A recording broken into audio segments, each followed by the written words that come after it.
con Excel, que es lo que yo les voy a dar muy rápido, una introducción rapidísima de cómo podrían hacer gráficas o calcular los momentos estadísticos con Excel. Y luego le voy a pasar la palabra a Gabriel para que les explique con mucho más detalle hacer cosas en él. Entonces, posteriormente, el próximo jueves les va a dar también una clase ya un poco más de Excel avanzado, Antonio, y va a terminar Paola presentándoles algunas herramientas de Python.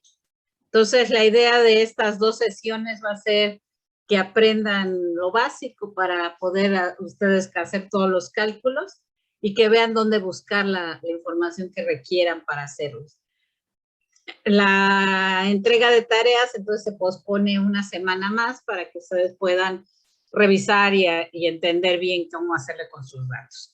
Por favor, si tienen dudas, si se atoran, si no les queda claro cómo hacer algo, deténganos. La idea de hoy y la del próximo jueves es precisamente que ustedes se encarrilen en lo básico del análisis del software para que ya puedan ustedes usarlo por su cuenta. Entonces, déjenme compartirles pantalla de algo que vamos a abrir en Excel. Entonces, pues vamos a abrir primero datos de oximetría. ¿Ya los están viendo? Ya, okay. Perfecto. Entonces, vamos a ver un archivo de oximetría que el típico de datos de un oxímetro que lo que es simplemente registra series de tiempo. Aquí el registro, ¿cómo lo hicimos? Pusimos el oxímetro y se están grabando el registro de los datos durante 10 minutos acostados, 5 minutos respirando rítmicamente a 0.1 Hz y luego los sujetos se paran y tomamos 10 minutos de la posición de pie de los sujetos. Entonces, la idea es tener un periodo de adaptación, de que llegan de la calle, les ponemos los aparatos y todo. Estos primeros 5 minutos acostados en realidad son para que el cuerpo humano se adapte, entonces esos datos no los tomamos, nos quedamos con los 5 minutos siguientes. Luego, cuando respiran rítmicamente, registramos los 5 minutos de respiración rítmica y los hacemos que se paren. También dejamos este periodo de adaptación, estos 5 minutos no son los que consideramos como ortostatismo, sino que ortostatismo decimos que ocurre después de que se pararon los 5 minutos últimos que están de pie. Y entonces tenemos aquí con el oxímetro varias señales. Entonces aparece el número de sesión, o sea, que es un dato que ellos guardan, y hay un índice que aparece que tiene que ver con el número de datos que se está registrando. Luego el registro del aparato, la fecha, que es muy importante, en este caso fueron tomados en noviembre de 2019, la hora en que se inició el registro. Entonces aquí podemos nosotros ver que tenemos datos que van desde las 9:56 de la mañana hasta las 10:22 de la mañana. Estos son los datos de oxigenación tal cual que teníamos del sujeto. Si ustedes se fijan y queremos si lo que nos interesa es calcular fórmulas usadas recientemente, vamos a ver cuál es el valor promedio de los datos. O sea, a ustedes se fijaron, apreté fórmulas usadas recientemente, entonces aparecen un montón de fórmulas que yo he usado recientemente. Entonces, en particular el promedio de los datos, yo le digo que todos los que están en esta columna. Y entonces me dice que el valor promedio de estos datos, el primer dato no lo pudo reconocer y luego hay muchos ceros y cosas así raras. Entonces, vamos a ver el promedio de los 5 minutos en los que estuvo sentado el sujeto. Entonces le dije, señalé de la celda F2 a la F69. Simplemente le doy a entrar y entonces ya me está apareciendo que el promedio de estos datos lo está poniendo arriba de la columna, porque así fue como lo señalé, fue de 96, que es algo de una persona que está totalmente sana. Si se fijan, estos dos primeros datos son 100, o sea, están muy arriba, pues todos los demás están en ese orden. Este de aquí es el pulso respiratorio, cuál fue su respiración en beats por minuto. Nuevamente, si quiero yo calcular el promedio de estos datos, vamos a, si quieren, a poner una columna que se llame promedio, otra columna que se llame desviación estándar, otra que se llame sesgo, y una finalmente que se llame kurtosis. Perdón, me brinqué las cosas. Kurtosis. Entonces, vamos a poner aquí los valores. Entonces, vamos a considerar 5 minutos de datos. Entonces, ¿qué les parece si tomamos los datos de estar de pie 5 minutos? Entonces, los últimos 5 minutos de pie ocurren aquí, de 10:22, vamos a ponerlos en números cerrados para yo sentirme más tranquila. 10:22 menos 5 me sacaría 10:17, entonces vamos a tomar los datos hasta los 10 minutos 17 segundos.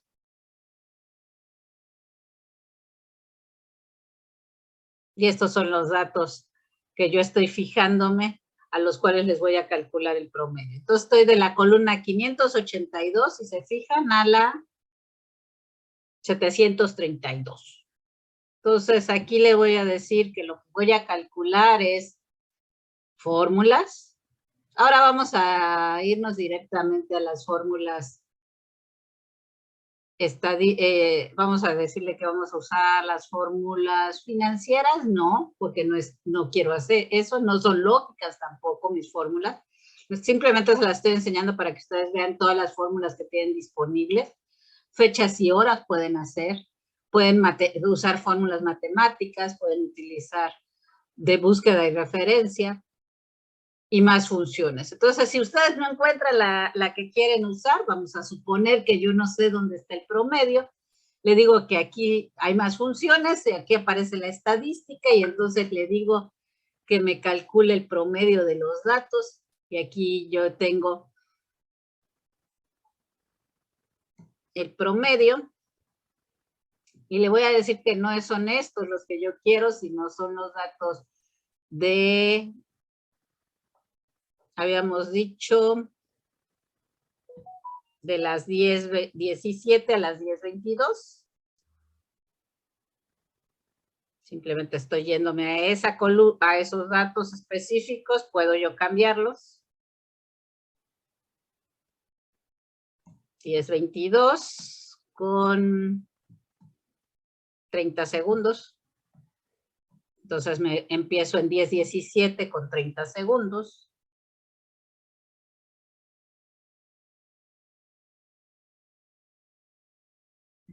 Y estos son los que le digo que utilice.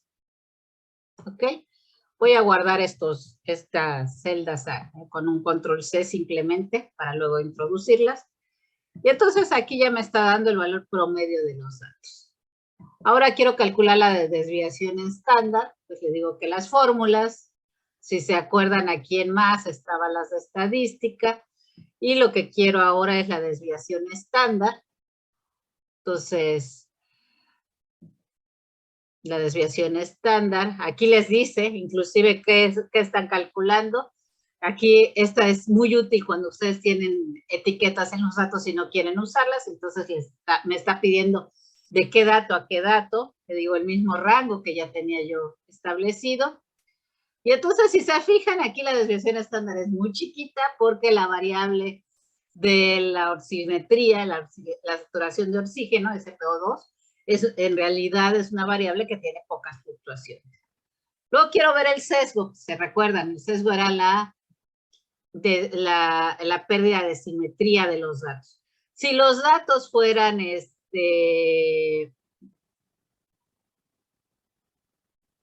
déjenme acuerdo si... Ok, aquí está. Entonces, el coeficiente de asimetría, pero ahora lo quiero medir de los datos que ya tenía. Y entonces, me está diciendo que la distribución tiene un sesgo positivo, es decir, tiene una cola hacia la derecha. Eso también lo puedo comprobar si yo ahora a los datos también no nada más le tomo el promedio, sino le tomo la mediana y la moda. Recuerden que ya lo habíamos visto, que la simetría también la podíamos ver con eso. Y entonces ahora le decimos fórmulas, insertar estadísticas, y entonces le decimos que lo que quiero es la mediana de los datos. Nuevamente, de las celdas que ya tengo clasificadas, es 95. Si se fijan, el valor promedio es 94.68 y la moda. Nuevamente, fórmulas, estadísticas, y ahora le pido que me dé la moda.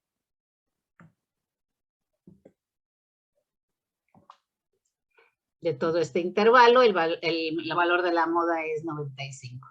Entonces, quiere decir que tenemos la mediana y la moda son iguales, pero son diferentes del valor promedio. El valor promedio está un poco antes que ellos, quiere decir que tenemos un sesgo precisamente hacia la derecha. Primero está apareciendo el promedio, mediana y moda en este caso fueron iguales. Y luego la kurtosis, pues también le digo la fórmula, que es el 4 momento central, que me habla sobre la curvatura de mi distribución, le pido estadísticas y ahora le digo que lo que quiero calcular es la kurtosis, nada más que aquí no me... Aquí está. En español es con C. Ok, le doy pegar y ahora lo que vemos es una kurtosis negativa. ¿Qué quiere decir? Que esta distribución está muy aplanada comparada con una distribución gaussiana. Entonces, lo que estamos viendo es que esta distribución no es una distribución gaussiana, es una distribución que está muy angosta, con una desviación estándar muy pequeña alrededor del valor promedio, que tiene un sesgo, o sea, tiene una cola hacia la derecha. También si viéramos mediana y moda, vemos también esta cola hacia la derecha, y que además es una distribución que está mucho más aplanada de lo que sería una distribución normal. ¿Ok? ¿Dudas hasta ahí? ¿O todo va bien? Creo que hasta el momento todo bien, doctora. Ok, perfecto. Bueno, entonces, ya vieron que podemos utilizar un montón de formulitas que ya están predefinidas. Aquí déjenme poner fórmulas. Entonces, aquí en estadísticas están todas estas, coeficientes de correlación, asimetrías, la R cuadrada, pueden contar cuántos números hay, la covarianza, cuartiles. Si se acuerdan, les había yo dicho que también puedo yo ver el ancho de la distribución, no nada más con el valor de la varianza de los datos o el rango de los datos, o sea, qué tanto es el máximo menos el mínimo, sino que también puedo utilizar las medidas en las cuales considero el 25%, del 25% de los datos al 75% de los datos donde están, y entonces aquí los cuartiles me dicen precisamente esos valores. Entonces, yo indiqué muy pocos argumentos para esta función. Si se fijan, casi no hay variación de los datos, entonces no pude encontrar una región de cuartiles, porque en realidad lo que está encontrando de o sea, el error que me está dando, es porque en realidad, no, el error que me está dando es porque lo tecleé mal. Déjenme mostrarlo ahora bien. Entonces, estadísticas, queremos el cuartil, y entonces le decimos que lo que quiero es que me calcule, perdón. No, aquí en la matriz es el que quiero, y el cuartil que quiero calcular es el primer cuartil. Entonces le digo que es el 1, y entonces me dice que el valor es 94. Entonces, si se fijan, es una distribución que además casi toda la distribución está concentrada hacia ese valor. Este es cuartil 1, primer cuartil, y el tercer cuartil, el segundo cuartil, recuerden que es la mediana de los datos, y el tercer cuartil me va a hablar sobre qué tan dispersos están mis datos. Aquí esperamos que el valor sea muy semejante a 95, yo esperaría algo de ese orden. Y entonces la matriz que yo estoy teniendo es esta, y ahora el cuartil que voy a calcular es el tercero. Y es 95. Como yo les había dicho, los datos nada más oscilan entre 94 y 95. Es un sujeto muy, muy sano, que además hacía ejercicio. Entonces, estamos hablando de datos de un joven de 22 años que además hacía ejercicio. Y luego, si ustedes lo que quieren es graficar los datos, vamos a graficar estos datos. Nuevamente voy a usar el mismo intervalo para que vean la gráfica de los datos, que todo está alrededor de... Quedamos en que era de la 10, 17 con 30 segundos.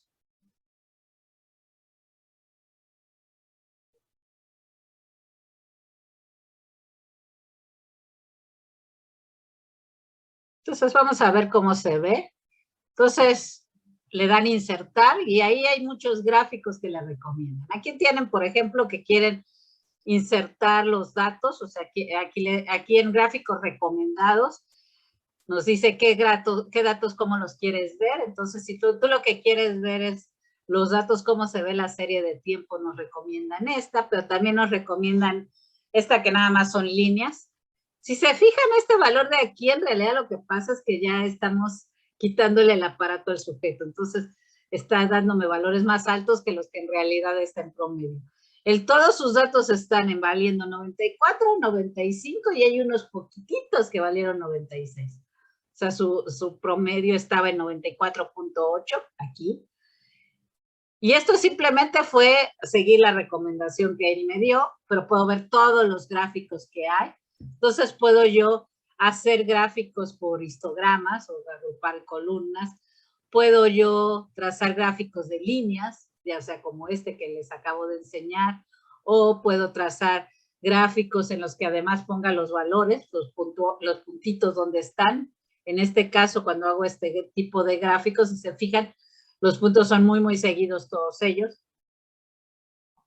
O puedo yo trazar gráficos que tengan una cierta inclinación si yo quiero hacer una proyección que se vea bonita, ¿no? Puedo yo trazar la dispersión de los datos comparando dos series de datos, o puedo trazar los histogramas. Entonces, aquí estamos viendo el histograma de esta distribución, y si se fijan, bueno, lo que nos está diciendo este histograma es que todos los datos son o 94, 95 o 96, hay unos poquitos en 97, y el pico de ellos está en 95, pero en realidad también en 94 tenemos un montón de la distribución. Ahora vamos a hacer lo mismo, pero ahora no con esa distribución, sino vamos a hacer lo mismo con el ritmo cardíaco de este sujeto. Recuerden que el ritmo cardíaco es un sujeto sano, joven, entonces vamos a tener una variabilidad que va a ser tipo ruido rosa. Vamos a ver primero la gráfica. Entonces, veamos el gráfico recomendado y ustedes, si se fijan, tiene una gran variabilidad y además cambió de una situación, de un estado hacia el otro. Entonces, inclusive podemos nosotros ver este cambio que realizó el sujeto al hacer la maniobra que nosotros decimos. Estos son cada uno de los datos de manera puntual. Estos son los datos puntuales. Esta es la recta que une todos esos datos puntuales. También nos está recomendando que hagamos el histograma de los datos y el histograma con la curva de datos acumulados, con la suma de qué tanto porcentaje de la serie estamos explicando. Y bueno, nuevamente lo que vemos es que esta distribución no es simétrica, que tiene unas frecuencias características muy altas, alrededor de 70, y que además tiene una cola muy larga. Entonces vamos a ver si es cierto que es eso que estamos viendo. Entonces aquí la columna que yo voy a ver es la G, no la F. Entonces, nuevamente, ahora lo que voy a ver, estos son por simetría, solo para acordarme, y estos de aquí van a ser ritmo cardíaco.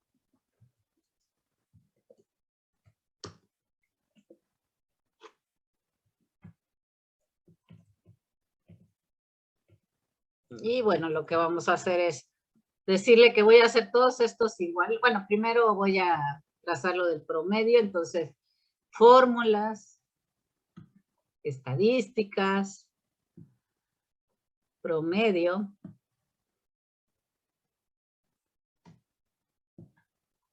y le digo que es estos, pero no es F, sino es G. La columna que me interesa ahora estudiar es la G.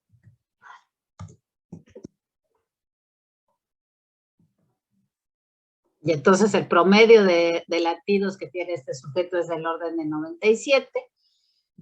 Y ahora le vamos a pedir que todos estos de aquí los voy a copiar tal cual.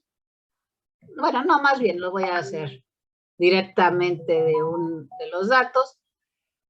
Entonces, estadísticas, desviación estándar. De todas las desviaciones estándar, la que quiero es la que no tomen en cuenta los huecos que hay en la distribución. Y no era F, sino era G, perdón, me equivoqué. Aquí es G. A G. Y déjenme guardar en realidad estos que son los datos que yo estoy calculando ahora. Y bueno, lo que vemos es que la distribución de estos datos es enorme comparada con la distribución que teníamos en oximetría, ¿no? Entonces ahí se ve claramente que esta distribución, vimos que tiene un sesgo positivo, entonces vamos a ver si es cierto. Entonces le decimos estadística, le decimos que la simetría me la mida, y entonces ahora a la hora que la vemos, efectivamente tiene un sesgo mayor que el que teníamos en oximetría. Noten que aquí los valores yo los puedo comparar porque sí se parecen en orden de magnitud, ¿no? ¿Y cómo era la distribución? ¿Era leptocúrtica o no? Entonces, vamos a ver si es cierto qué tipo de distribución teníamos, si era leptocúrtica o mesocúrtica. Y entonces,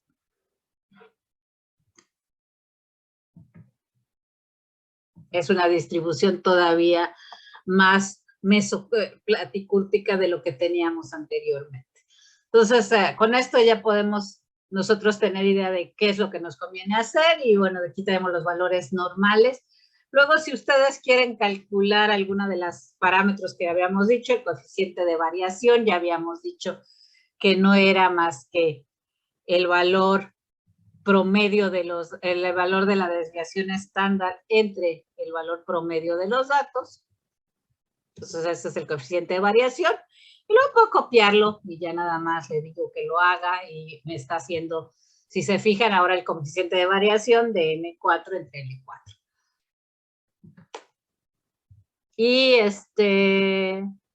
Y bueno, esta sería la parte más directa del análisis. Ahora sí, no sé si pasaríamos con preguntas y si no hay dudas, vamos con Gabriel.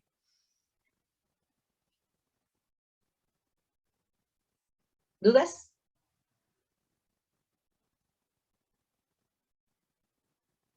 ¿No? Creo que no, doctora, pero la grabación sí se va a subir, ¿verdad? O sea, va a estar en el canal y todo. Sí, hoy mismo le voy a pedir a Oscar que por favor nos suba el link de la grabación y Gabriel se las comparte a todos ustedes. Muchas gracias, doctora. Muy bien. Bueno, adelante, Gabriel, entonces, tu turno. Él les va a hablar en R, que es otro de las paqueterías muy comunes y que se utiliza muchísimo, ¿no? Sí, bueno, la idea era que hiciéramos algunos ejercicios en R, pero no sé cuántos de ustedes usan R o tienen R instalado. ¿No? Bueno, yo al menos no, doctor. Ninguno. Ok, entonces va desde cero, ¿no? Bueno.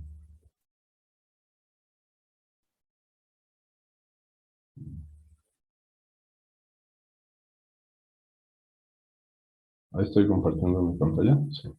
¿No? ¿Sí? Sí, ya se ve. Ok. Bueno, pues R lo pueden encontrar en es un software libre. Es un software que nos da un ambiente de cómputo para hacer estadística y hacer gráficas. Y bueno, y ha evolucionado en otras cosas ya. Se puede hacer como minería de datos, bueno, pueden hacer sus propios programas, pueden conectarse con otras computadoras, en fin, ¿no? Es muy versátil, es como, digamos, un equivalente a Python, más o menos. Pero pues fue diseñado específicamente para hacer estadística.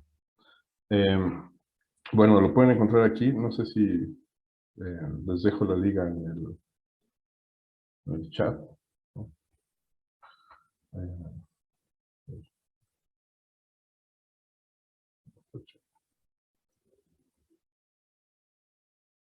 Bueno, después se los dejo. Bueno, lo pueden encontrar en el internet si buscan el proyecto de R y lo pueden descargar, sirve para cualquier sistema operativo, o sea, Windows, Unix, Linux o Mac. Y bueno, y se actualiza continuamente, ¿no? Entonces tiene una comunidad de gente que lo desarrolla pues muy amplia y hay pues librerías para hacer todo, ¿no? Para analizar series de tiempo, para, por ejemplo, calcular la kurtosis. En fin, yo creo que no hay límite. Pueden hacer un sistema de información geográfica dentro de R, ¿no? Y puede estar funcionando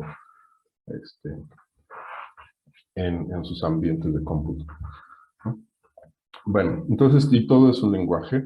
Entonces, para ello, digamos, el libro más famoso, pues, yo creo que es que es el libro de R. Que ese subí una copia a Classroom, ahí lo pueden encontrar. Y básicamente, pues, digamos, va desde el inicio de cómo, o sea, qué tipo de variables se pueden presentar al sistema R, ¿no? Cómo se pueden hacer operaciones, cómo se pueden hacer funciones, cómo se pueden hacer modelos, en fin. ¿Dónde está el programa? Vale. Bueno, ¿no? O sea, se pueden hacer análisis de tiempo, series de tiempo, en fin. Modelos lineales generalizados, mixtos, PCAs. No, es muy poderoso, entonces una vez que lo saben usar, pues es muy útil, ¿no? Bueno, entonces, como estos softwares pues son todos de cómputo, ¿no? Y funcionan, pues así en una terminal con código, ¿no? Yo les dejé, bueno, les quería compartir esta liga, que son los ejercicios que voy a ir siguiendo durante esta sesión. Y es para que, bueno, en esta sesión, o sea, esta página está abierta al público, ustedes pueden verla y pueden copiar el código y probarlo en su máquina. No vamos a usar nada complicado en R ahorita, pero es simplemente para enseñarles estas cosas, ¿no? Uno es, bueno, no sé si alcanzan a ver, está muy chiquito. ¿Pueden ver mejor? Sí, sí se ve mejor. Entonces, digamos, los objetivos serían estos, ¿no? Que puedan comparar distribuciones, vamos a comparar distribuciones normales y un Poisson. Vamos a ver histogramas, unas gráficas de cuantiles y una prueba de normalidad. Vamos a ver tablas de contingencia y algunas series de tiempo, ¿no? Más o menos, pero todo esto va en el sentido de que vean cómo se pueden manipular los datos o abrir los datos, por ejemplo, ¿no? Ya que no tienen ninguna experiencia. Y bueno, en el punto número 4, vamos a leer y guardar datos a un archivo CSV, que es como un archivo de datos separados por comas, que es muy común, ¿no? Se puede abrir en Excel, etc. Bueno, ¿y por qué esto se hace hasta el final? Bueno, pues porque vamos a ir construyendo nuestros datos, ¿no? Esto es una de las capacidades de R, es que uno puede generar sus propios datos al azar. Entonces, imagínense, podrían hacer un modelo nulo del fenómeno que quieren estudiar y entonces compararlo entre lo que observan y su modelo nulo, ¿no? La distribución de valores de su modelo. Entonces, bueno, entonces en este caso vamos a inventar nuestros datos y vamos a empezar con este ejemplo, ¿no? Que es una distribución gaussiana. Todo este código, bueno, la idea es que se vayan familiarizando con el código. Entonces, digamos, yo puedo asignar esto, que es un objeto, ¿sí? Que dice, bueno, esto es con base en esta nota, ¿no? Cuando dice que los hombres mexicanos miden en promedio 1,70 metros de altura y las esposas son 2 centímetros más bajas, y miden pues, en promedio 1,57 metros, ¿no? Entonces, digamos, podemos simular una población de personas que tienen esa distribución de estaturas, ¿no? Suponiendo que son normales, ¿no? Entonces, por eso, bueno, le pongo este nombre que es una distribución gaussiana, y la función que hace esto se llama RNorm.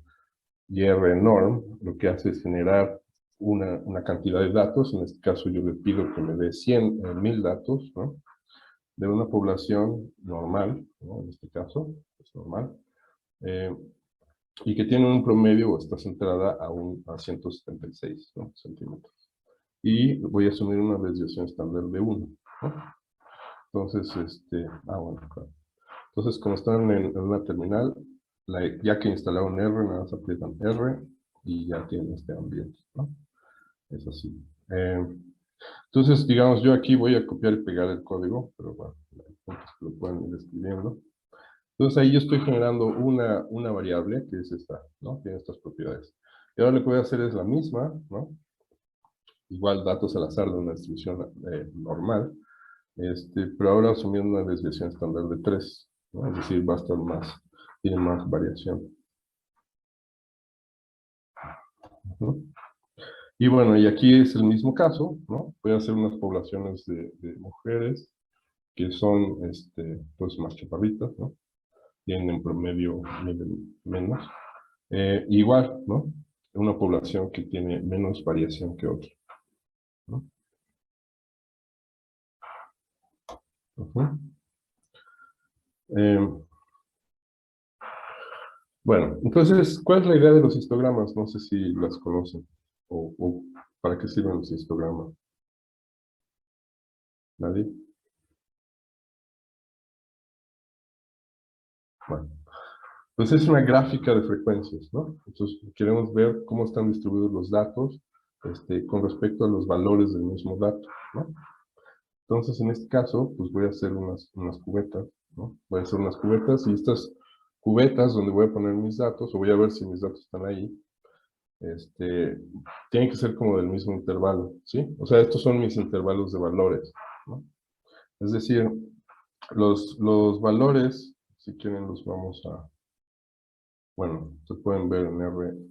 No pueden ver la consola muy bien, ¿no? Está muy chiquito también. Yo sí lo veo bien. ¿Sí? Ok. Bueno. Entonces, ustedes podrían digamos, con unas instrucciones, que es hacer un resumen, ¿no? El lenguaje de R es así, intuitivo también. Entonces, podrían hacer un resumen de esa población masculina de una distribución gaussiana con una desviación estándar de 1, ¿no? Que es el elemento que yo hice. Y esto le da, pues, los estadísticos, ¿no? Que describen esos datos, ¿no? Que tienen este intervalo de valores que van del 172 a 179. Ujú.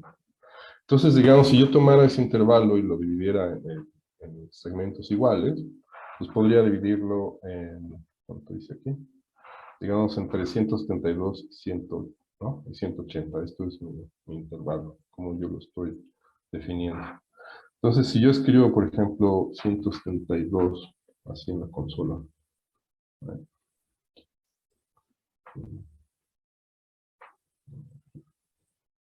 Ajá, así es mejor, ¿no? Ok. Entonces, 172, ¿qué más?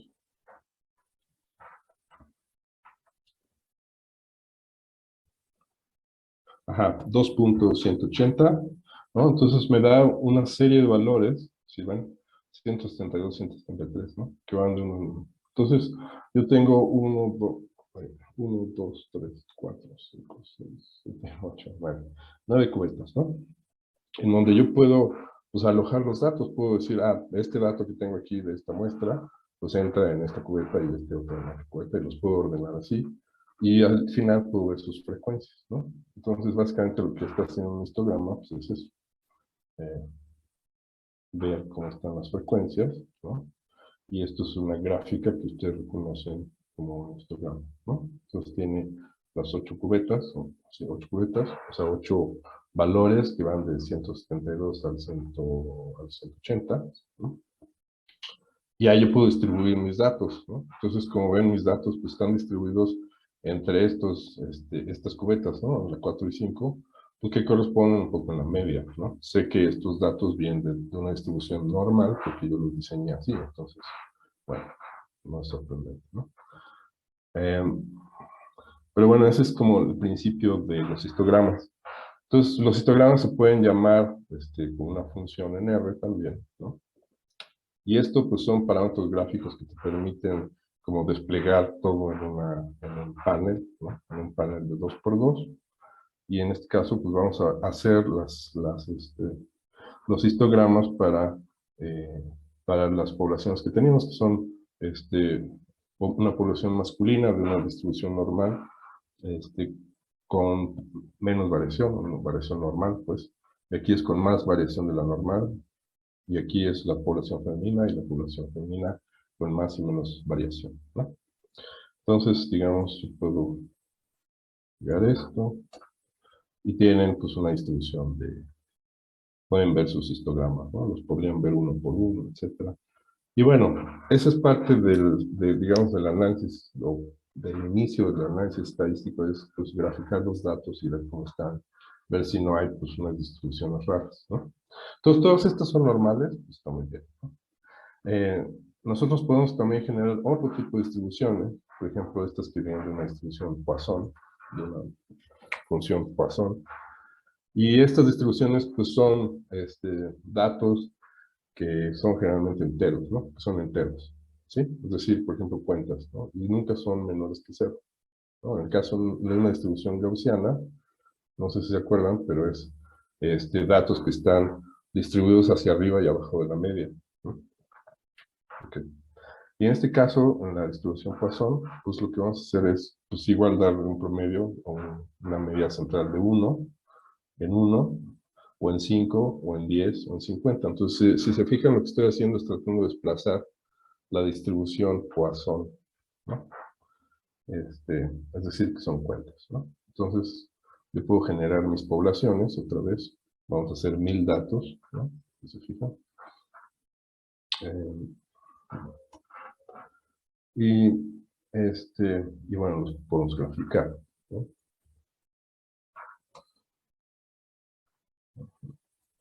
Entonces, bueno, claramente, ¿no? Aquí está la distribución.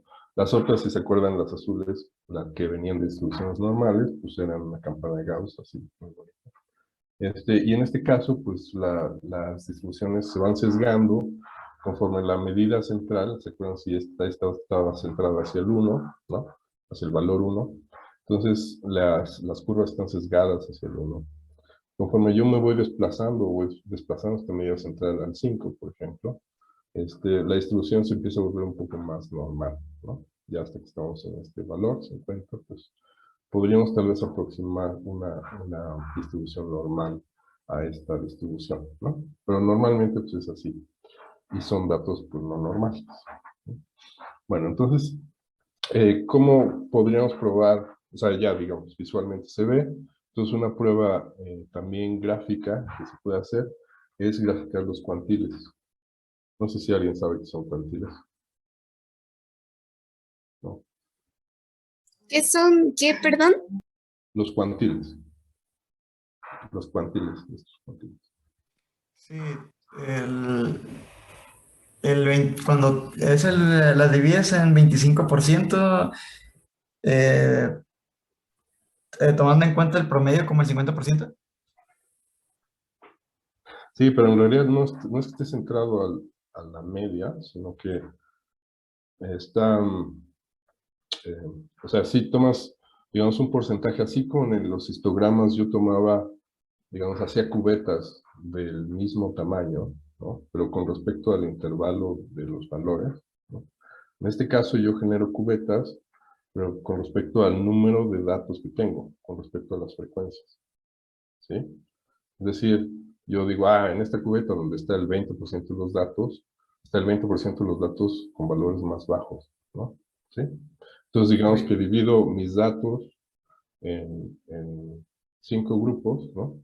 Y el grupo que tiene los valores más bajos, ese se queda en el primer cuartil, ¿no?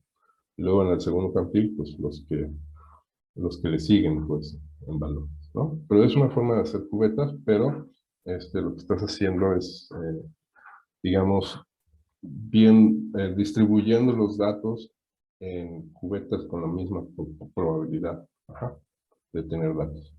Entonces, esto es lo que estoy haciendo aquí, ¿no? Aquí voy a usar esta función que es cuantiles, para dividir, digamos, para ver los cuantiles de mi población de masculina con poca variación. Y voy a hacer este número de cubetas, estas probabilidades que son 10, ¿no? Voy a hacerlo en deciles, digamos. O sea, voy a tomar un grupo, el 10% de mis datos, que tienen los valores más bajos, va a estar en los valores más bajos, en el decil más bajo, y los datos que tienen valores más altos, el 10% va a estar en el decil más alto, ¿no? Entonces, digamos, esto es lo que voy a hacer, y voy a generar una variable que es y, ¿no? Entonces, digamos que yo calculo esto, ¿no?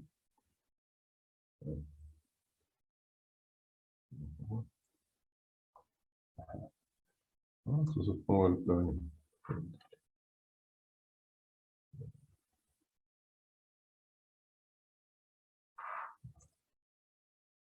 ¿No? Tomo una coma hasta mal. Bueno, entonces digamos y es esto, ¿no? Entonces al 0% o en ese intervalo entre 0 y 10, pues va de este valor a este valor. Ese es mi primer cubeta, ¿eh? Pero mi segunda cubeta va del 10 al 20% de mis datos, ¿no? Entonces 10% de mis datos está aquí, entre este intervalo, y así, ¿no? Entonces son cubetas. Y bueno, y la idea de la prueba de cuantiles es que yo saco los cuantiles, o los deciles, o hago grupos así con probabilidades de mis datos, ¿no? Los agrupo así. Y eso lo comparo con una distribución idealizada, ¿no? Es decir, si mis datos fueran normales, pues ¿cuál sería la distribución de cuantiles, ¿no? Entonces esto es lo que voy a generar aquí. Son otra vez teóricos. Si se fijan, se parece a la función con la que generé la población de masculino.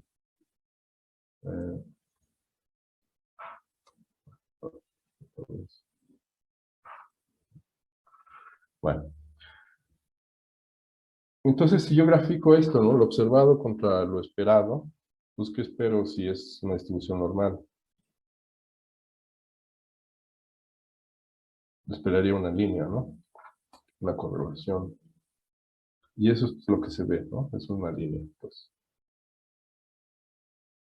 ¿No? Esos serían los cuantiles. La línea de los cuantiles teóricos, hasta al revés. No. No, espera. Sí, la línea de los cuantiles teóricos, que es la X, contra los cuantiles observados, ¿no?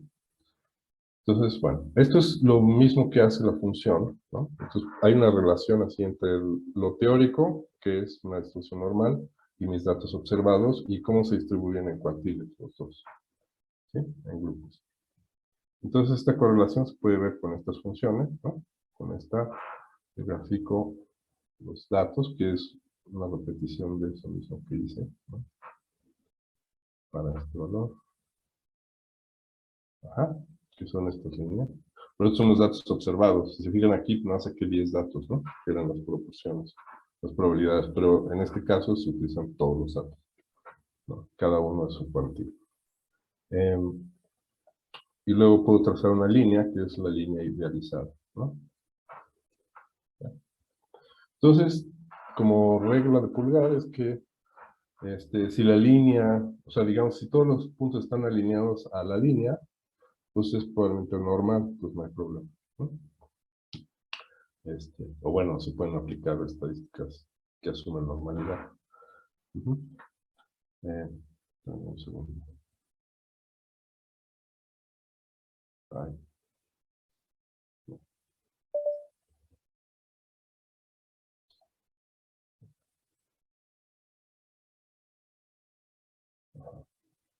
Bueno, entonces, vamos a probar lo mismo, pero con una distribución Poisson que teníamos, ¿no? Con la distribución que presentaba los sesgos no normal. Entonces se fijan que la distribución que yo veo, ¿no? O sea, la línea es lo idealizado. Y pues tengo un montón de datos que están fuera de esta distribución, ¿no? O sea, hay una cola muy, muy grande que es, o más bien, hay muchos valores que están en valores pequeños, ¿no? Valores cercanos a cero. O sea, si se fijan, esta es la distribución, esta de acá, ¿no?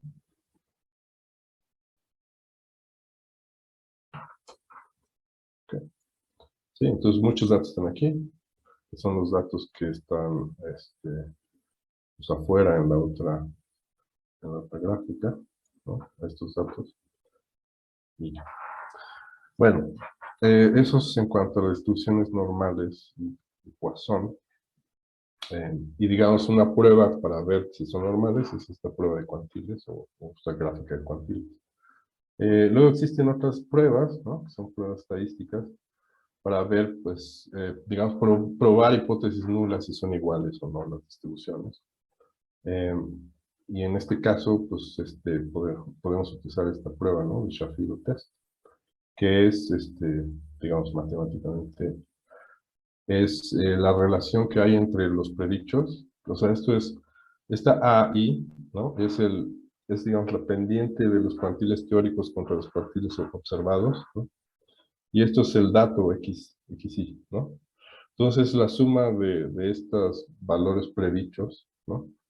Por mi relación, si fueran normales, divididos entre el error, ¿no? La suma de cuadrados residuales, ¿sí? Es decir, el dato observado menos la media al cuadrado y la suma de todos esos, ¿no? La sumatoria de todos esos. Entonces esto busca que debe haber una proporción, o sea, si el error es muy grande, entonces la W o este valor se vuelve menor que 1, ¿no? Y eso es lo que en ese caso se rechaza la hipótesis de que son normales. Ajá. Entonces, la idea de esta prueba es no rechazar la hipótesis, no rechazar la hipótesis de que estos datos son normales. Ajá. Bueno, entonces nosotros podríamos hacer las pruebas de Shapiro, otra vez para, por ejemplo, las gaussianas, que tenían mucha variación, ¿no? 3 desviaciones estándar. Ahí. Bueno. Lo que hace esto es pues, darte el valor de W, ¿no? Y luego esto busca en tablas, bueno, en tablas empíricas, cuál es el valor de confianza, ¿no? Entonces, en este caso, no podemos rechazar la hipótesis de que mis datos, estos de la población femenina de una distribución gaussiana, con tres desviaciones estándar de variación, no puedo rechazar que esa población sea normal, no sea normal, ¿no? ¿Sí? O sea, no puedo rechazar que sea normal, entonces aceptamos que es normal. Esa es la lógica del frecuentismo, ¿no? Y bueno, lo mismo pasa con la otra población, ¿no? La masculina y la femenina. Luego, ¿qué pasa si lo probamos para nuestras poblaciones de Poisson? O sea, que sabemos que no son normales, ¿no? Entonces aquí se fijan si es significativa esta prueba, significa que se rechaza la hipótesis nula, ¿no? Es decir, se rechaza que sean normales. Probablemente no son normales. Bueno, entonces hasta ahí, por ejemplo, pruebas de normalidad. O sea, hay otras pruebas, ¿no?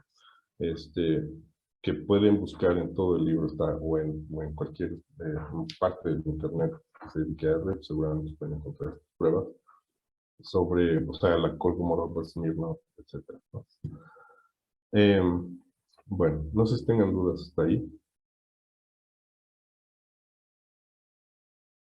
¿No? Bueno. Entonces, el segundo punto de esta charla es hablar sobre tablas de contingencia, ¿no? Y qué correlación hay entre clases, por ejemplo, ¿no? Este tipo de datos pues, son datos binarios, en donde podemos decir, este es de la clase 1, este no es de la clase 1, ¿no? Cosas.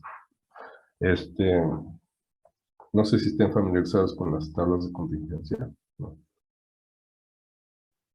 Yo, Uh-huh. ¿Y para qué las usan, por ejemplo? ¿O para qué las usan? Ah, no, yo no. Ah, no. Bueno, entonces vamos a hacer una tabla de contingencia, ¿no? Entonces, la idea es que tenemos dos clases, por ejemplo, ¿no? Entonces vamos a... Ajá, no, por eso explicarles un poco lo que hizo. Entonces, esta es otra función que puedes hacer con R, muy fácil, que lo que hace es muestrear, ¿no? Como su nombre lo indica, muestrear. Entonces, en este caso, muestrea esto que es, son dos valores, 0 o 1, ¿no? Si yo pongo así esto en C, o sea, le pongo C entre paréntesis 0,1, entonces son dos valores. No sé si, ¿no? Yo lo pego aquí. Entonces me da esos dos valores. Yo le puedo poner, no sé, una letra de, ay, no sé. Claro. Tiene que ir, todo el texto que metan en R tiene que ir en comillas, ¿no? Para que se distinga del texto de lo demás, ¿no? Entonces, digamos que yo puedo poner, ¿no? Este elemento, pues yo le puse unos, o sea, estos como números, pero me los transformó en texto, ¿no? ¿Se fijan? Pero tiene esos tres elementos, ¿no? Si yo nada más lo dejo como estaba, que me interesaba el 0 y 1, son esos dos valores, ¿no? Para ver si qué es un elemento, pues, se utiliza, le pueden preguntar a R así. Dicen, ¿qué es la clase, por ejemplo, C 0,1? Y me va a decir, es un número, ¿no? Pero si le digo, ¿qué es la clase, o sea, esta, cuando tiene letras? Entonces me vuelve un carácter, ¿no? Entonces, se fijan, R puede reconocer un poco qué son los datos y les asigna una propiedad. Esa se la pueden cambiar ustedes, ¿no? Pero nada más hay que estar consciente de qué cosa es un número, qué cosa es un factor, qué cosa es un texto, ¿no? Etcétera. Bueno, entonces, esta muestra, esto está muestreando, ahí, no está, aquí. Esto está muestreando entre valores 0 y 1, 1000 valores, ¿no? Entonces va a ser 1000 observaciones de escoger al azar 0 o 1, ¿no? Y lo haces con reemplazo porque, pues, o sea, se acabarían los datos, ¿no? Aquí nada más podemos escoger dos veces, entonces tenemos que hacerlo con reemplazo. Es decir, que podemos escogerlo una y otra vez y otra vez y otra vez. Ajá. Bueno, entonces, digamos que ya tengo mi clase 1, ajá, que es un vector de ceros y unos. Ajá, y tengo mi clase 2, que es otro vector de ceros y unos. Entonces, yo los puedo juntar, es decir, ¿qué tan factible es que ocurra la clase 1 y la clase 2 a la vez, ¿no? Entonces eso lo puedo ver yo en una tabla, o en un cuadro más bien, una tabla en donde pongo la clase 1, la clase 2, ¿no? Y me da una tabla que esa es la tabla de contingencia, básicamente, ¿no? Entonces, ¿qué dice aquí? Pues dice que la clase 1 puede tener dos valores, ¿sí ven, no?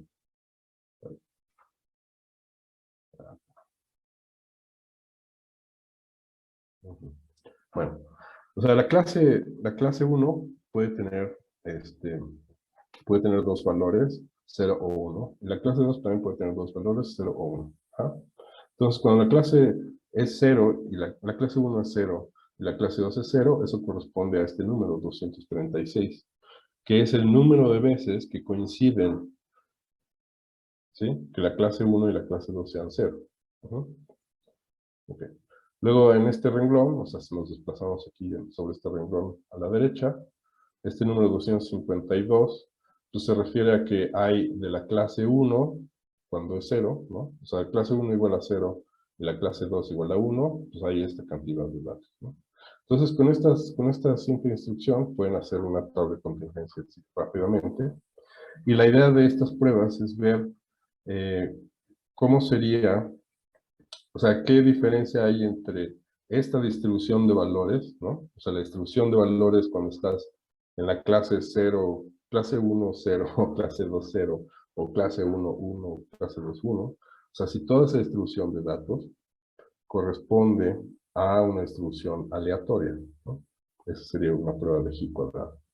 Entonces, se compara esta que es mi tabla de contingencia con datos observados contra una distribución de datos, en este caso distribuidos en digamos, cuatro cubetas, ¿no? Cuatro distintas, o cuatro probabilidades, digamos, o frecuencias. Bueno, entonces, ¿cómo se prueba esto? Ajá. Digamos que puedo hacer una prueba de Higgs, ¿no? Y es esta la prueba de Higgs, que está viendo que lo que hace es sumar la diferencia, o sea, los errores cuadrados, ¿no? El observado menos el esperado al cuadrado, entre el esperado, ¿no? Todo estandarizado, y la suma de todo esto, pues me da el valor de Higgs cuadrado, ¿no? Y en este caso, como es una tabla de contingencia de 1 por 1, los grados de libertad que se buscan es 1, ¿no? Entonces, con eso uno puede buscar, o sea, ver si la relación, o sea, el valor de Higgs cuadrado que uno encuentra, pues corresponde o no a una distribución, o es probable que corresponda a una distribución aleatoria o no, ¿no? O hay un sesgo. Podría ser que pues, normalmente los de la clase 0 pues, también son clase 1. No, de la clase 1 igual a 0 también son de la clase 2 igual a 1, ¿no? ¿Sí? Bueno, entonces, ¿cómo se prueba esto? Vamos a probar la cuadrada. Ok. Entonces, digamos, aquí hago la tabla, este cuadro que les dije, la tabla de contingencia, y luego a ella, pues, le aplico la prueba, la Higgs cuadrada, está mal. Ajá. Entonces, digamos, X es la tabla de contingencia, y luego le pongo una Higgs cuadrada de X, ¿no? Entonces, a esta cosa yo le voy a llamar chi, ¿no? Va a ser chi. Entonces, chi es una prueba de Higgs cuadrada de ese cuadro de contingencia, o matriz de contingencia, ¿no? Y tiene esos valores. Entonces, en este caso no es significativo. La hipótesis nula a rechazar es que las distribuciones, o sea, el esperado y el observado son iguales, ¿no? ¿Sí? Es decir, se distribuyen de forma equivalente.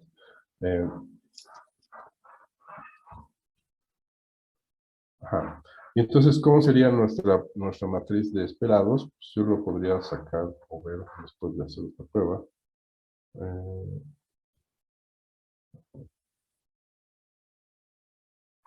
con esta instrucción, ¿no? Entonces, esta es la matriz de valores que yo esperaba, ¿sí? Y esto es contra lo que lo comparó, ¿no?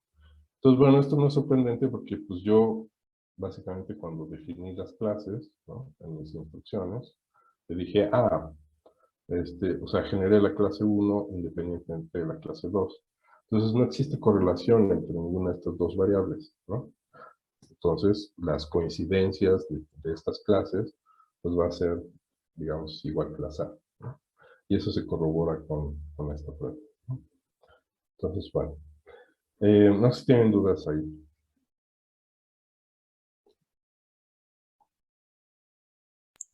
No me parece. ¿No? Ok. Bueno,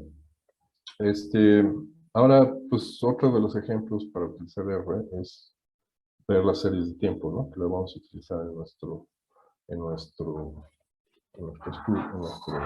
curso, ¿no? En nuestro proyecto.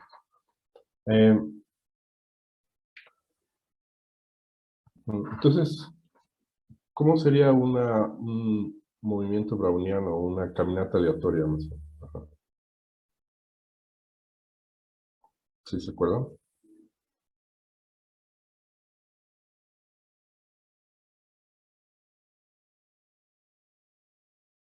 ¿No? O sea, es, digamos, una partícula, una entidad, un objeto, o lo que sea, que camina, ¿no? Y en cada paso puede irse a la derecha o a la izquierda, ¿no? Con la misma probabilidad, ¿sí? Entonces, digamos, uno sigue su camino y puede ir a la izquierda o a la derecha. Y en cada paso puede desviarse un poco más, ¿sí? Dime. Sí, sí, que sigue un poquito el patrón de los datos, pero que sí tienen un componente aleatorio, ¿no? ¿Cómo? O sea, sí. ¿Verdad? Bueno, es la acumulación de incertidumbre, ¿no? De varianza.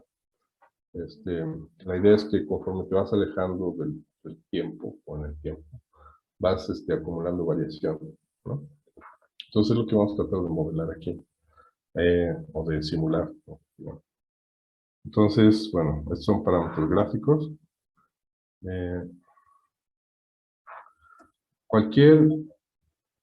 Bueno, ok. Y entonces aquí, ¿qué estoy haciendo aquí en esta parte que estoy marcando? ¿Alguien lo sabe? En azul.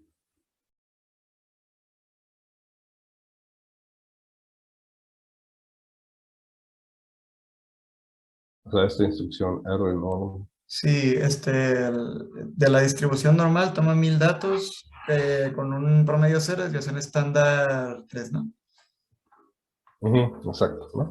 Entonces es una distribución, son 1000 datos de una distribución centrada en 0 con una variación de 3, ¿no? Y es una distribución normal.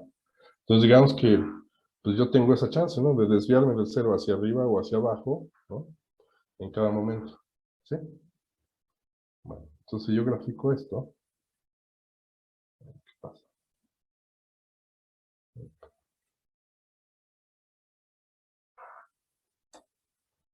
Este sería como mi caminata aleatoria, ¿no? Entonces, digamos, yo empecé en 0 y poco a poco pues, pude ir acumulando, eh, o sea, en cada paso le sumo, eh,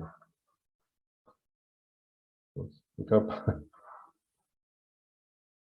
sí, ahí. O sea, en cada paso puedo tener un incremento o un decremento con respecto al anterior. Ajá. Y eso viene de una distribución aleatoria, ¿no? Aleatoria y gaussiana, ¿sí? Y aquí, por ejemplo, yo le voy a aumentar mi distribución, le voy a aumentar la variación, ¿sí? Así como estaba haciéndolo aquí. Y aquí en ese Z3 también voy a hacer lo mismo, ¿no? Entonces, esto es para tratar de mostrar cómo...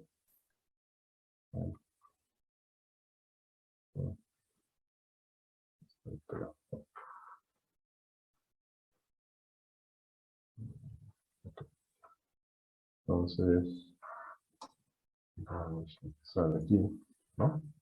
Son estos, esta es la distribución, o lo que le pasa a mis datos en una caminata aleatoria, ¿no? Entonces se van desviando desde el 0 y se va acumulando este error, ¿no? Esto es asumiendo desviaciones estándar de 3.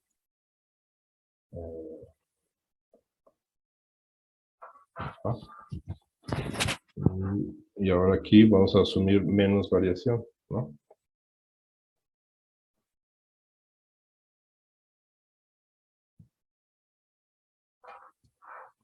¿Ok? Entonces, ¿qué pasó aquí, en este lugar? Porque estas siguieron una trayectoria más bien en 0. Por la desviación, que le dimos 1 y en el anterior fue de desviación de 3. Exacto, ¿no? Entonces, en uno, aquí estoy asumiendo que en cada paso, pues hay un valor de variación que varía menos que aquí, ¿no? O sea, aquí se van acumulando toda la variación hasta que acabo, pues, desviado mucho del origen, ¿no? Y aquí, pues, acabo al final menos desviado del origen, ¿no? Incluso, pues, tal vez centrado en 0. Entonces, esto es el efecto que hace siempre entre la desviación estándar, ¿no? De 3 o de 1. Bueno. Más. Ok, entonces, esas son, por ejemplo, una trayectoria aleatoria, ¿no? De caminata aleatoria. Ahora, podemos tener, por ejemplo, una serie de datos periódicas, ¿no? En este caso, pues, es un seno, una función de seno. Y podríamos tener nuestra serie de tiempo así, ¿no? Aquí nosotros tenemos dos series de tiempo, ¿no? Entonces, una que tiene, pues, una de mucho más alta frecuencia que la otra, ¿no? Y lo interesante de aquí, por ejemplo, con R, es que yo los podría juntar, ¿no? Podría generar la combinación de estas dos series de tiempo. Por ejemplo, esto está aquí, ¿no? Yo lo estoy sumando, multiplicando y sumando por algunas constantes, ¿no?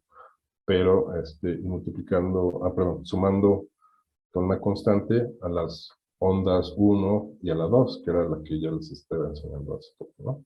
Que son estas funciones de enseno, pero una con más frecuencia que la otra, ¿no? Entonces, en esta combinación de ondas, digamos, podría tener una onda,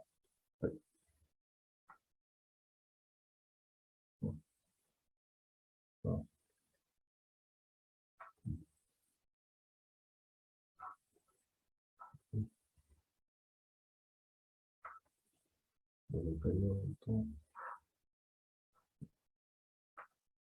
Ajá, entonces ese sería el compuesto, ¿no? Entonces, ustedes pueden hacer un compuesto de ondas y tener una gráfica idealizada de cómo deberían ser estos datos, ¿no? Entonces, digamos, R te permite hacer eso. Teóricamente, tú puedes ir haciendo un modelo con ciertos supuestos y irlo probando con tus datos observados, etc., ¿no? Y se podría, por ejemplo,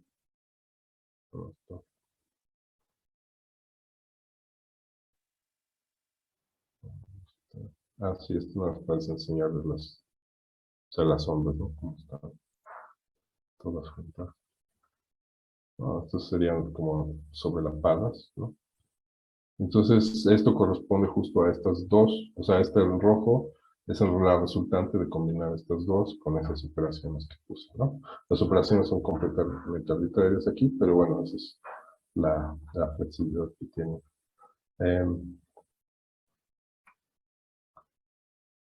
Ok. Entonces, si...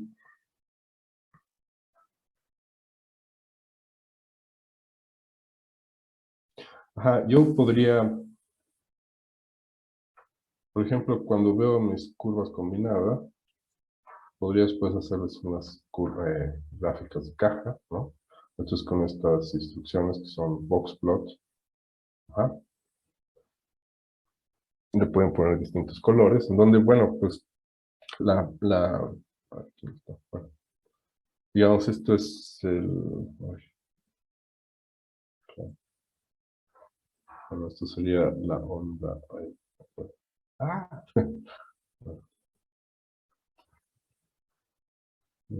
sería la onda 1, la 2, la 3, ¿no? Está.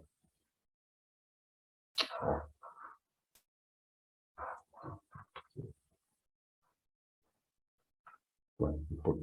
Entonces la onda 1, la 2 y la 3, ¿no? Entonces la 3 es la compuesta, ¿no? Entonces se fijan, pues fuimos perdiendo la variación cuando las combinamos, ¿no? La combinamos mucho y se cancelan mucho las ondas, ¿no? Bueno, ¿qué otras cosas podemos hacer en R con datos? Podemos seleccionar, ¿no? El tipo de datos, así como la doctora mostraba como en Excel, pues podemos ir filtrando datos que nos interesan o no, etcétera. Pues en R también se puede, ¿no? Se puede escoger subconjuntos de datos, subconjuntos de datos al azar, se pueden mezclar datos, etcétera, ¿no?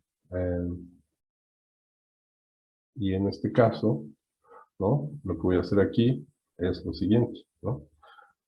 Aquí voy a hacer una sustitución, ¿no? Entonces, a la longitud de onda 3, todos los valores de la longitud de onda 3 que son mayores a 5, todos esos valores, les voy a asignar el valor 0,5, ¿no? O sea, es decir, todos los valores que están arriba de 0,5, pues van a quedar acotados, ¿no?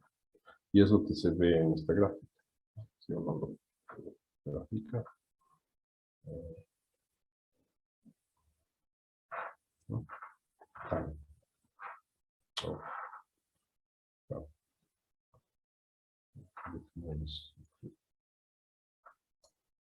¿No? Entonces, bueno, no sé si se acuerdan cómo era, pero aquí estos tenían picos más altos y todo está acotado aquí al 0,5, ¿no?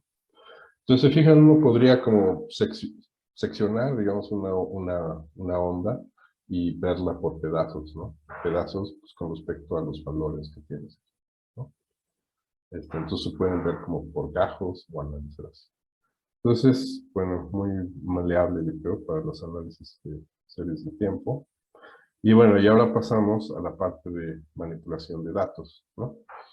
En donde, pues sí, ¿no? O sea, ustedes cuando abran o si llegan a experimentar con R, pues una de las cosas que van a necesitar es subir sus datos, y poderlos leer, etcétera, o poder guardar sus mismos datos, ¿no? Eso es una de las cosas fundamentales. Y en este caso, pues vamos y vamos a guardarlos en archivos CSV, ¿no?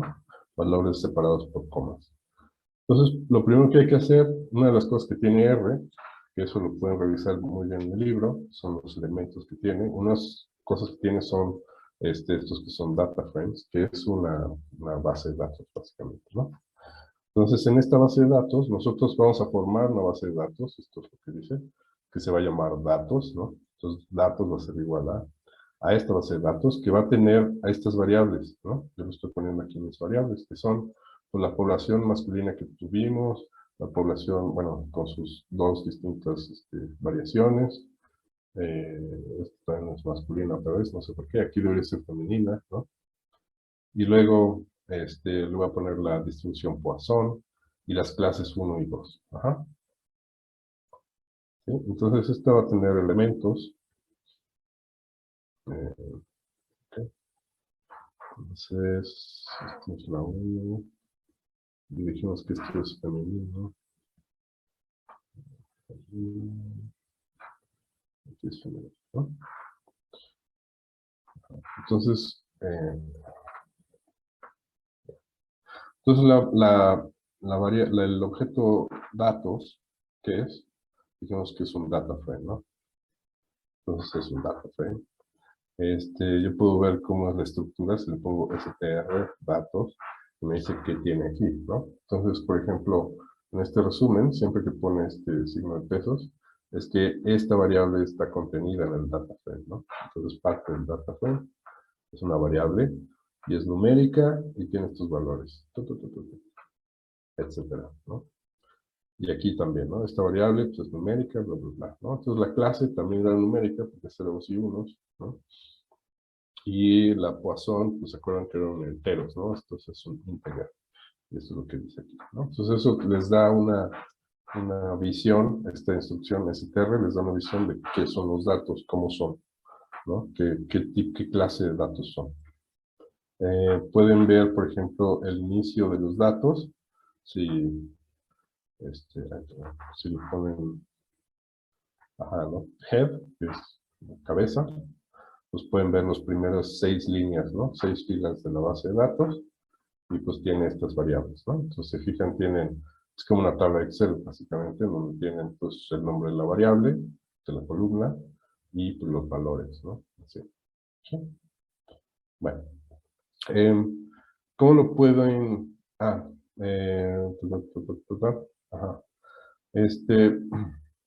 ¿Cómo podrían seleccionar un tipo de dato, ¿no? Entonces, eso se puede seleccionar así, ¿no? O sea, yo puedo poner que tengo datos, y siempre que pongo algo así en corchetes, significa que es un elemento de esos datos, ¿no? Entonces, yo estoy buscando todos los valores con esta instrucción, todos los valores que son 1, en donde no, estoy buscando todos los sitios en donde hay valores de 1 en esta variable, ¿no? La clase 1. ¿No? Y bueno, de acuerdo a cómo pongan las comas, me va a dar pues, la base de datos completa, pero solo esos casos en donde la clase es 1, ¿no? Ahí.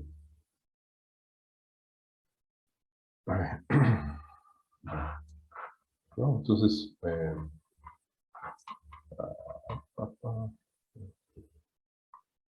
bueno, entonces si fijan, esta columna del medio, esta de aquí, es la clase 1. Entonces no hay ningún 0 en esta columna, ¿no? Y esto es porque seleccioné justo esos datos, ¿no? Entonces yo puedo ir seleccionando también casos o grupos, comparar entre grupos, ¿no? Y hacer cuanta operación se me ocurra. Ese es el potencial que tiene. También puedo, por ejemplo, resumir la clase datos, ¿no? Y saber, ay, ah, puedo resumir la clase datos, ¿no? Entonces me da otra vez, ¿no? Los estadísticos, o sea, toda la base de datos me da los estadísticos de cada una de las variables, ¿no?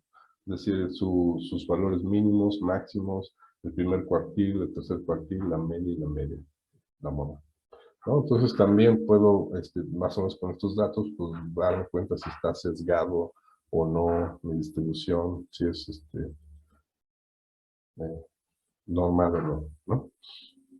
Bueno, eh, y esto creo que es más para graficar. Sí, ¿no? Entonces yo podría también, si puedo graficar, pues todas mis variables, ¿no? Todas mis variables contra todo, ¿no? Entonces en este caso, bueno, no se alcanza a ver, ¿no?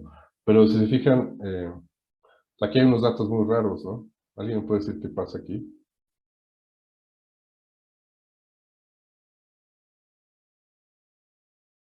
Aquí en esta gráfica.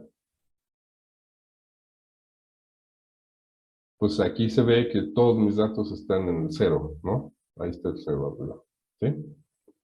Entonces significa que todos mis datos son lo mismo, son cero. No hay variación. Y bueno, claro, aquí son cero porque son las clases, ¿no? Las clases que yo definí con valores de 0 y valores de 1. Entonces, en este caso estoy seleccionando solo esas variables que tienen valores de 0, ¿no? Valores de 0 aquí, valores de 0 acá, ¿no? La clase 2, por ejemplo, en la clase 2 sí tengo estos dos valores, ¿no? 1 y 0, porque no he hecho ninguna selección de datos, ¿no? Y luego aquí en estas nubes de puntos, pues lo que vemos es una correlación entre dos variables continuas, que en este caso, como yo inventé los datos, pues no tiene ninguna relación, ¿no? Entonces espera que se vea en estas nubes de datos pues, circulares, ¿no? Más o menos normales, multinormales. Bueno, entonces por último, ¿cómo podría yo guardar mis datos? Pues los puedo guardar con esta instrucción, que es write CSV, ¿no? Donde voy a guardar el elemento datos, y le voy a poner este nombre, datos CSV, ¿no? Y esto lo va a hacer claro, en un lugar que no sabemos, o sea, lo va a guardar en una carpeta, ¿no? La carpeta de trabajo, que yo puedo ver con esta instrucción. Si pongo get wd, o working directory, me dicen dónde estoy, ¿no? Yo puedo cambiarlo a, a otra, a otra, a otra carpeta que tengo en mi sistema, por ejemplo. Ajá, ¿no? En este caso tengo una carpeta que se llama Sandbox, y puedo cambiar mi directorio de trabajo, ¿no? Eh, con esa setwd. Entonces ahora que le pongo getwd, o sea, mi directorio de trabajo es Sandbox, ¿no? Es otro. Entonces, bueno, ahí yo decidí guardar mis cosas, ¿no? Entonces voy a guardarla en,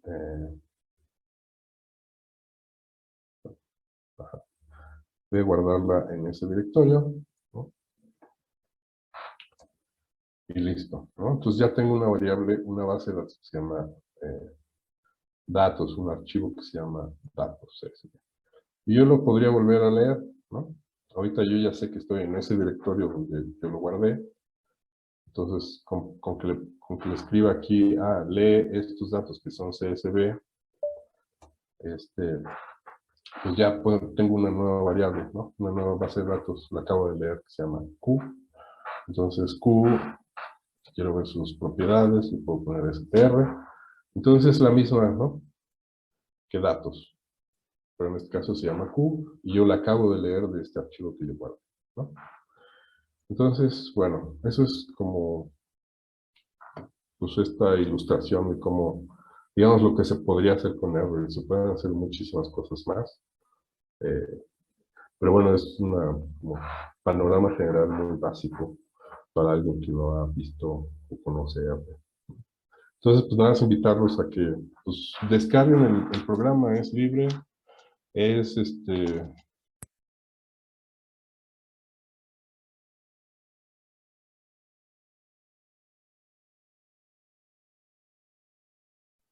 Se silenció, doctor.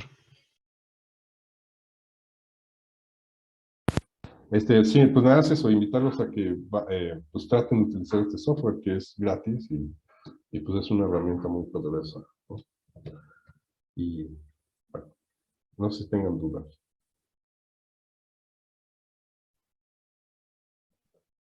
¿Dudas? Sí, David. Bueno, yo nomás tengo una duda. No sé si nosotros podemos ocupar RStudio, porque creo que es como una interfaz gráfica, ¿no? Esa parte. Ujú. Así que sí, El que está. quieran. Ok, O sea, es totalmente libre. Usan el software con el que ustedes se sientan más cómodos. Ahorita vale. les presenté que muchas de las cosas que estamos calculando y que de primera vistazo lo pueden hacer en Excel. Gabriel les presentó R. La próxima clase les van a presentar cosas un poco más avanzadas de Excel. Les van a presentar Python y les voy a presentar un poco de Origin. O sea, les vamos a dar un tutti frutti de lenguajes para que ustedes escojan con el que se sienten más a gusto. Ahí sí, cada quien escoge el que siente que es el más adecuado para resolver sus problemas, ¿no? Sí, muchísimas gracias. Ujú. Y sí, claro, RStudio es la versión, digamos, amigable de R, ¿no? Esto, como yo se los enseñé, es nada más la interfaz, así.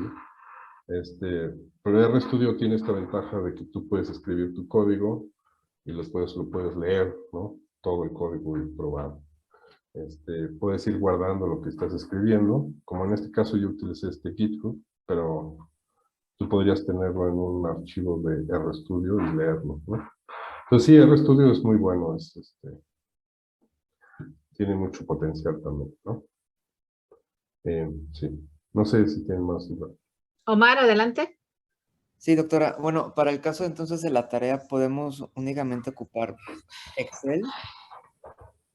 Sí, para analizar tus datos, si te sirve, sí. Si con eso basta, sí.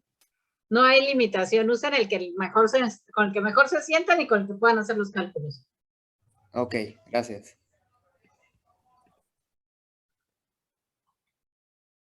El problema con Excel es que no siempre les van, no les alcanza mucho en muchas ocasiones. Si tienen muchos datos, si sus datos, si tienen muchísimas variables, a veces Excel se queda colgado, entonces no es tan confiable por eso, ¿no? Pero como primera aproximación se vale.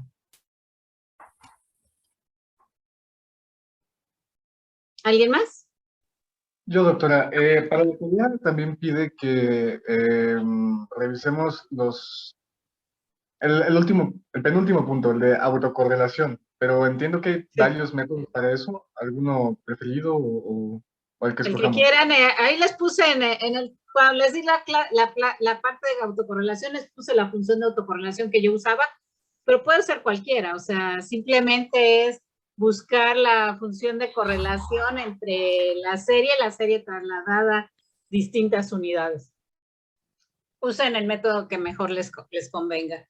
Excel les permite hacer funciones de autocorrelación sin ningún problema. R tiene una herramienta directa para funciones de autocorrelación y también Python. Entonces, sí, se puede usar cualquiera de ellos. Hay otro software que tal vez se les puede servir que se llama Cubios. Cubios les deja además, está diseñado para analizar electrocardiogramas. Entonces es muy útil porque luego les genera los diagramas de Poincaré también de manera directa y hace análisis de BFA y otras técnicas que vamos a ver más adelante. Entonces también hay ese otro software, Origin, que es el que a mí me gusta mucho porque las gráficas ya quedan listas para el paper sin hacerle muchas cosas. Entonces, matemática, por supuesto, que es más orientada, y MATLAB, que son más orientados a la parte numérica, también pueden ser útiles. Ok, gracias. De nada, Daniel. ¿Alguien más? Doctora, yo tengo una duda. No me queda muy claro cómo es que podemos trasladar nuestros datos que, bueno, originalmente, por ejemplo, están en Excel, ¿cómo los podríamos trasladar a R y acoplarlos ya con las fórmulas que nos acaba de mostrar el doctor Gabriel? Por ejemplo, o sea, el archivo de Excel es XLS, ¿no? O algo así. Sí. O sea, es más complicado que leer que un CSV, pero el CSV lo genera Excel mismo, ¿no? O sea, tú le Puede- dices a Excel que guardes tus datos en CSV y ya lo lees así. Eh, lo que no tienes ahí es, por ejemplo, la funcionalidad de tener varias ventanas, como en Excel, ¿no? Que tienes como varias hojas de trabajo, ¿no? No es un libro, pero bueno, puedes ir sacando tus datos así, ¿no? Si es que está en Excel. O si hay paquetería para leer datos de Excel directo, pero, o sea, yo prefiero no utilizarlos, es como, no sé, soy muy viejo. Ok. Entonces, en Excel lo que haces es guardar como, ahí arriba en las pestañas de Excel aparece la de guardar como, y entonces ahí te aparece una lista de opciones para guardar. Y entonces la opción para que lo puedas leer en R se llama .csv. Ah, ok, perfecto. Muchas gracias, Y doctor. también en Python, o sea, si lo quieres exportar también para poderlo leer en Python sin problema, tiene que ser como .csv. Otra opción es guardarlo como archivo de texto, .txt, también te lo permite C, y lo puede leer Python o R. El problema con el .txt es que es muy, muy grande, o sea, consume un montón de memoria. O sea, cada dato se guarda como un bit individual y entonces los archivos se vuelven realmente enormes y ese es el problema con el .txt. Pero también se pueden guardar como .txt, esto.